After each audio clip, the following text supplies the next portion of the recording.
Before we begin, allow me to share a short story. One morning in Calamba, an elderly man with a cane stood quietly at the jeepney stop. When the vehicle finally arrived, the driver sighed and said, "Baka mahirapan tayo dyan, Lolo."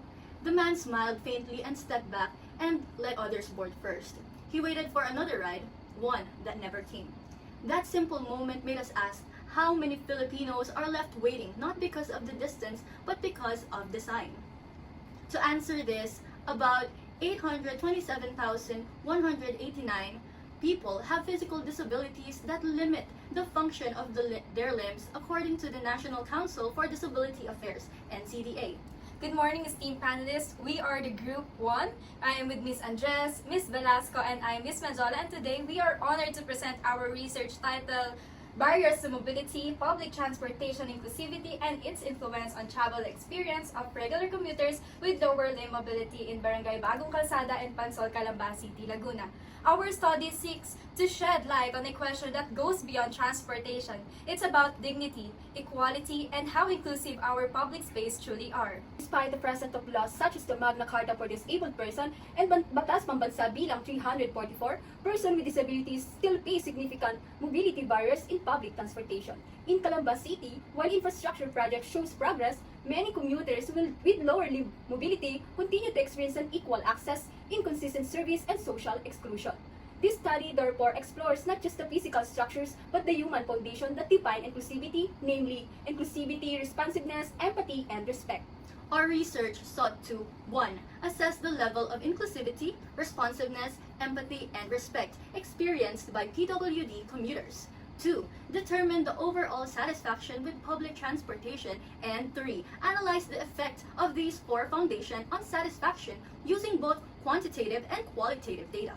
We use a convergent mixed method design combining both qualitative and quantitative approaches. A total of 25 respondents were surveyed, 16 from Barangay Bagong Calzada and 19 from Barangay Pansol. We also conducted semi-structured interviews to capture in-depth personal experiences.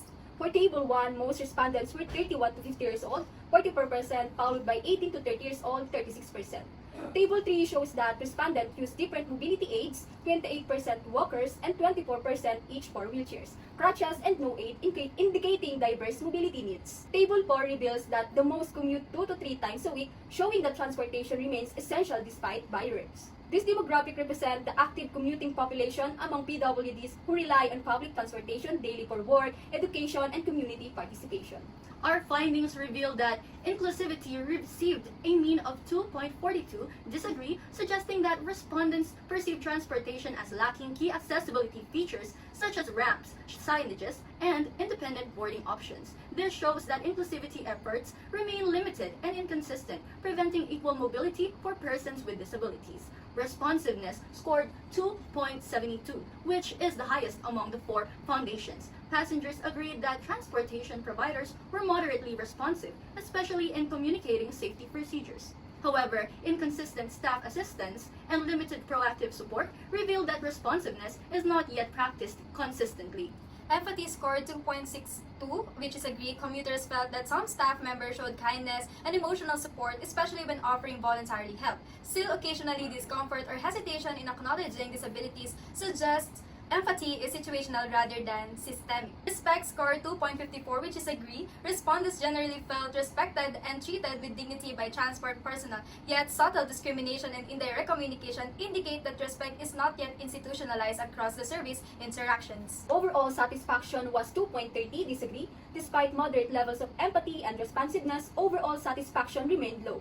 Structural barriers, inconsistent accessibility features, and uneven service delivery continue to limit confidence and comfort among passengers with disabilities. In summary, these results reflect a transportation system that is in transition, one that has made progress in interpersonal awareness but still struggle with systemic inclusivity. Table 10 presents the regression model, showing a strong positive relationship between the foundation elements, inclusivity, responsiveness, empathy, and respect, and the overall satisfaction of persons with disabilities, with an R value of 0.782.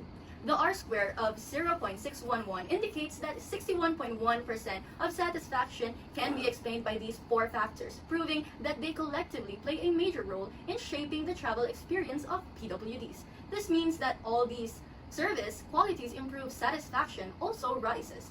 highlighting the importance of both accessibility and human-centered service in creating inclusive transportation. Table 11 presents the Pearson correlation matrix showing the relationship between the foundation elements and satisfaction. Results shows that inclusivity, responsiveness, empathy, and respect all have high positive and significant correlation with satisfaction, meaning that as these elements improve, so does the satisfaction of persons with disability. Among this responsiveness, 0.764 ranks the highest, indicating that prompt assistance and attentiveness from transportation staff most strongly influenced by satisfaction. In Table 12, the regression analysis reveals an overall strong explanatory power.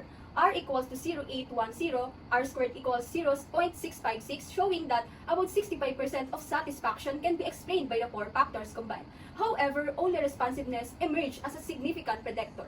P equals 0.010. This implies that while inclusivity, empathy, and respect remain essential, it is responsiveness that transforms these values into real satisfying experiences.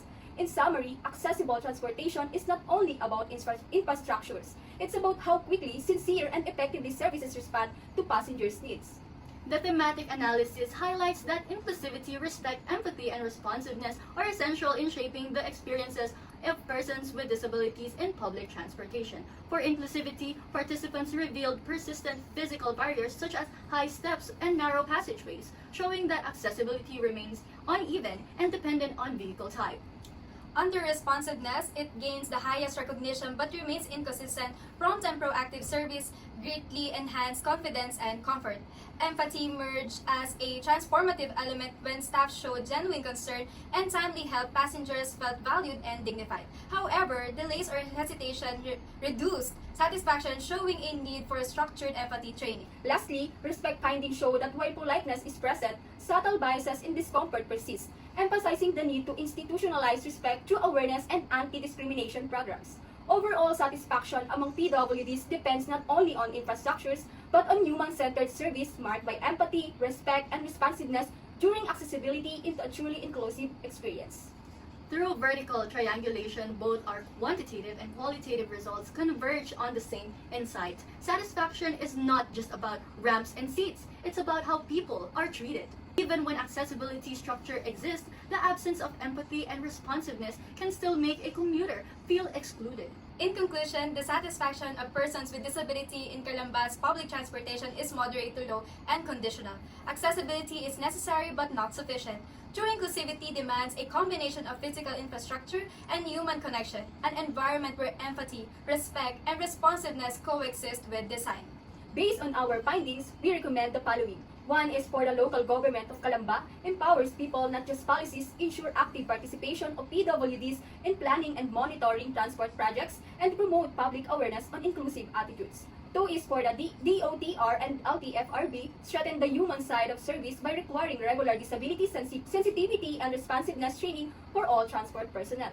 3 is public and private transportation operators build a service culture grounded in empathy and respect by rewarding staff who demonstrate compassion and attentiveness toward PWD passengers.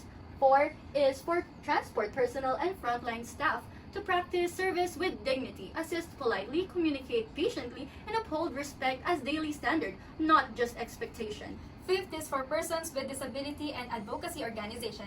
Continue collaboration and self-advocacy, giving PWDs a stronger voice in evaluating and improving transport service. Sixth is for educational institution and training centers. Integrate inclusivity and empathy training into tourism and transport programs to shape future professionals with human-centered values. 7 is for policymakers and urban planners. Design with compassion and inclusion, ensuring the transport system prioritizes dignity, equity, and participation for all commuters.